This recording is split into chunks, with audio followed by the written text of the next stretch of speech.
Poor Jimmy. True, it was a terrible night for women, children, and for the hundreds of thousands of hard-working immigrants who cut his lawn.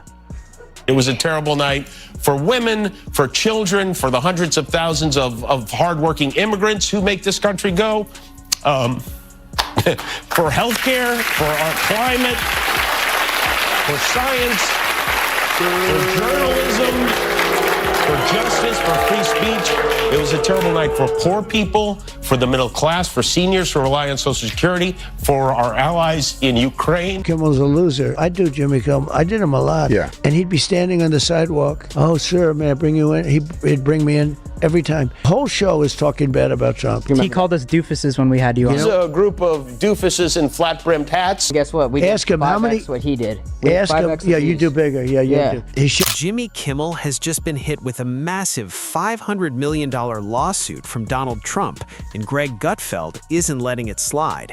He turned the entire situation into one of his sharpest takedowns yet. Gutfeld didn't just poke fun, he went straight at Kimmel's smug, self-righteous style, delivering ruthless yet genuinely funny jabs. This wasn't just another cheap shot or quick punchline, it felt more like a harsh reality check. Anyone who thought Kimmel was beyond criticism just got proven wrong. Incredibly brave to take this stance after you've made $300, $400 million not being woke, right? Loving Donald Trump, exploiting the mentally ill, wearing blackface. Look at the crop of woke comics, whether it's Stern or Jimmy Kimmel, his BFF, Sarah Silverman, Joy Behar, Michael Ian Black. What do they all have in common? They wore blackface. And then Academy Awards, I said how he's the worst host in the history of the Academy Awards. And this stupid guy goes up, and just before the Best Picture of the Year, the show is almost over. They're waiting for the Best Picture of the Year. He gets up and he says, and his wife said, please don't do it. Please, darling, don't go out. His manager said, don't do it. I have to do it. He goes out and reads my truth to the entire audience right before the best prime time, the Best Picture, and it said basically he is the worst host of the history. He reads the whole thing, and then I think he said something like, ha ha ha, he thinks he bothers me, or some crap like that. I said, he's one of the dumbest human beings ever. He should have listened to his wife. Greg didn't just throw a few jabs, he went all in. The jokes came fast, sharp, and perfectly timed, hitting harder than ever. With Trump suing Kimmel for $500 million, the late-night host isn't just dealing with legal trouble, he's also the target of a brutal Greg Gutfeld monologue that pulled no punches. Honestly, the whole thing hit harder than Kimmel's recent ratings. And it was a terrible night for everyone who voted against him, and guess what? It was a bad night for everyone who voted for him, too. You just don't realize it yet.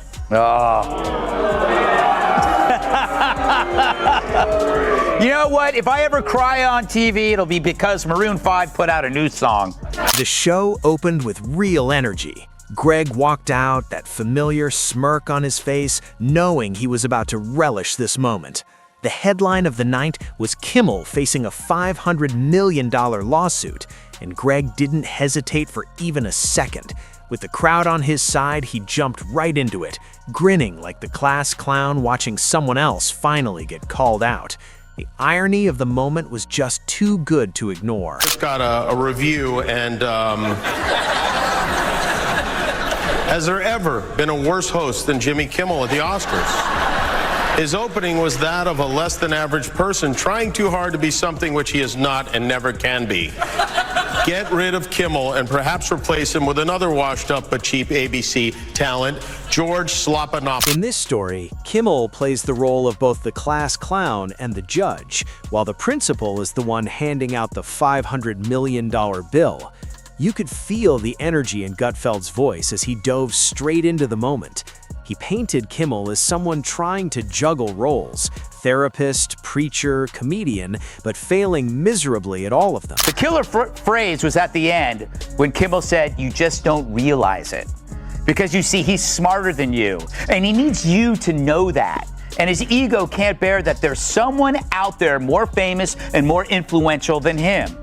I got news for you, Kimmel. The last time you mattered, Bruce Jenner still had a... Greg wasn't holding back. He went after Kimmel's entire act, saying the late-night host hides behind cue cards written by interns who probably get their news from TikTok. He dismantled what Kimmel had become, once a solid comic, now a bitter mouthpiece for self-righteous Hollywood. And with the lawsuit on the table, Kimmel's image as the calm, reasonable voice of comedy suddenly feels as weak as a paper straw on a storm. Jimmy's career peaked with busty girls on trampolines. Now the only boob we see is him. He once co-hosted The Man Show. Now he's sobbing like he just watched Steel Magnolias 3 days into his menstrual cycle. Here's another morose multimillionaire. Greg didn't just stop at the act. He tore into Kimmel's entire persona. He pointed out how Jimmy went from being the class clown to pretending to be judge, jury, and executioner, only to end up facing a lawsuit from the very man he'd spent years mocking. The irony hit harder than a punchline. Greg couldn't believe the same guy who constantly lectured others about misinformation and abuse of power was now the one facing the heat. It felt like watching someone finally get splashed by their own water. The joke turned on the comedian himself. Greg didn't ease up, reminding the audience that for years, Kimmel had turned his show into a lecture hall for the morally superior. But now that he's facing a real courtroom battle, he's learning the hard way that comedy has consequences. Greg joked that Kimmel's fans had treated him like a wartime hero, armed only with cue cards. Now, their hero was explaining why using jokes as weapons might come with a hefty legal bill. I wonder who he thinks the people at fault are. The people at fault are Chuck Schumer, Nancy Pelosi, Jill Biden, Joe Biden, Kamala Harris, every elected member of Congress. The Democratic Party let that disaster happen. That is not a media failure. That is a Democratic Party failure. And only right-wing manufactured outrage who claims the media and the Democratic Party work as one have fused it into this. Oh, I have a few names to add. CNN, MSNBC, CBS, the town crier. Greg didn't spare Kimmel's audience either. Not the casual viewers, but the ones who cheer at anything anti-Trump like it's a standing ovation. He painted them as a nightly therapy session for people just wanting their political views validated by a man in a suit. Now, with the lawsuit hanging over Kimmel, that same crowd was nervously checking their phones, wondering if their favorite late-night comfort zone was about to come crashing down. Greg dug deeper, pointing out Kimmel's past on The Man Show. He reminded everyone that the guy who now lectures on morality once hosted bikini contests on national TV. The contrast was too much to ignore. In classic Greg style, he painted a picture of Kimmel flipping through legal papers while munching on quinoa, wondering if sarcasm could be his legal defense or if crying on camera would get him off the hook. It was comedy aimed directly at Kimmel's carefully constructed public image. Rex, because they believe the media. And yet, we're fine, because we weren't brainwashed. We know the media's job is to lie, to create anxiety out of proportion to the actual threat, or no threat at all. Journalists really only need to give you one tip to manage stress, and that's stop paying attention to journalism. The audience couldn't stop laughing. Watching a self-righteous celebrity stumble never gets old. Greg knew exactly how to hit every mark. He took it a step further, imagining Kimmel actually showing up in court. No desk, no cheering crowd, no Twitter army to back him up. Just a guy standing before a judge, completely exposed, like an outdated rerun nobody asked for. Greg joked that maybe Kimmel would toss in a punchline or two, only to realize that cue cards don't come with applause signs.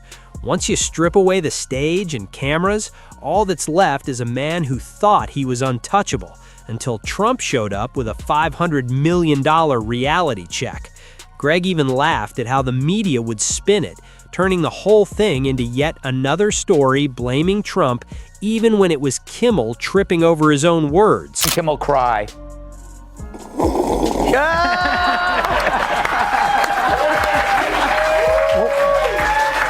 One of his tears fell out. Hold on. You know, it's funny how this derangement's working, because it only seems to work if you have a camera in front. Just when it seemed like Greg was finished, he added a fake dose of sympathy. He joked about Kimmel's finances, imagining him having to downsize from his Malibu estate to a slightly smaller mansion, maybe even sharing it with a roommate like Stephen Colbert, who might be next on Trump's list if the jokes keep coming. Greg even floated the idea of a fundraiser. Could Kimmel crowdsource his legal bills? Probably not, Greg said, unless he accepts donations in the form of angry tweets, gluten-free muffins, or NFTs of him crying on air. But Greg wasn't just joking. He was making a point. This lawsuit isn't just any lawsuit. It's a public reminder that even the loudest voices in TV don't get a free pass forever. The guy who spent years acting untouchable just found out the hard way that sometimes the audience pushes back, and sometimes that audience wears a red tie and brings a court order. Ripe for mockery and ridicule and even gentle humor if you like him. I mean, just Hunter Biden alone, in the recent stuff, I mean, you could go on forever. But Kimmel has abdicated his role of a comedian. He's now just a political hack, which I'm grateful for, because then I get the turf to myself. I'm not a comedian, but I just filled the gap. That's why I'm beating him every night, because he sat there with that guy and basically he spoon-fed him like he was a dementia patient. Greg then wondered aloud what would happen if Kimmel tried to play the victim. Shaky voice, dramatic pauses, maybe even a few tears for the camera. But Greg wasn't buying it. No amount of emotional acting could erase years of smug lectures with a smile and a laugh track. For years, Kimmel used his show to position himself as a moral authority. But now he's the one in the hot seat, and the scoreboard isn't looking good. Then came the punch that hit hardest. Greg pointed out the most painful truth for Kimmel. Donald Trump is the main character in his career. The man who's lived rent-free in Kimmel's head for years just served him a lawsuit, and it was big enough to shake the country's budget. For Greg, that was the sweet spot, the moment where Kimmel's biggest critic became the reason people were still talking about him. Tonight was the 96th Academy Awards show, and while you might have missed it, there was one clear winner. No, not Oppenheimer. It was sanctimonious leftists for their lead role in pretending they are better than you. Winner number one, Jimmy Kimmel. For the fourth time, Kimmel hosted the Oscars before an adoring crowd of Hollywood stars who laughed and curried favor with the man who wore blackface so much. No matter how many jokes Kimmel made, Greg pointed out he was never in control of the narrative. Trump was, still is, and probably always will be. With a single legal signature, Trump reminded everyone who really pulls the strings. Greg didn't just revel in this moment, he revealed it like a magician finishing a trick. He didn't gloat, he demolished. He held up a mirror to Hollywood, letting the truth speak for itself. The fake morality, the ego, the double standards, they all crumbled under the weight of a $500 million lawsuit. And Kimmel? He wasn't just roasted, he was served medium rare with court papers on the side and a healthy serving of poetic justice. As the audience laughed, Greg stepped back like a chef admiring the dish he just served. His final point was clear. Comedy isn't above consequences. If you make your career out of mocking others, don't act surprised when the joke turns on you. Greg didn't just take Kimmel down, he turned the whole situation into a legal punchline. Suggest that Kimmel's show has become boring and predictable, but last night during the taping, people in the studio audience were changing the channel. And that's your 7G. And somewhere in Malibu, probably surrounded by stress and scented candles, Jimmy Kimmel was likely prepping for his next monologue. Not in front of a mirror, but in front of his legal team. This wasn't just another lawsuit for Kimmel. It felt personal, a wake-up call, the kind of reality check that makes you wonder how many bad jokes it took to get to this point. Greg leaned into that idea, savoring every moment. He imagined Kimmel scrolling through old clips, slowly realizing he might have mistaken applause for meaning and moral grandstanding for actual substance. Then Greg pictured what Kimmel's next show might look like, if it even happens.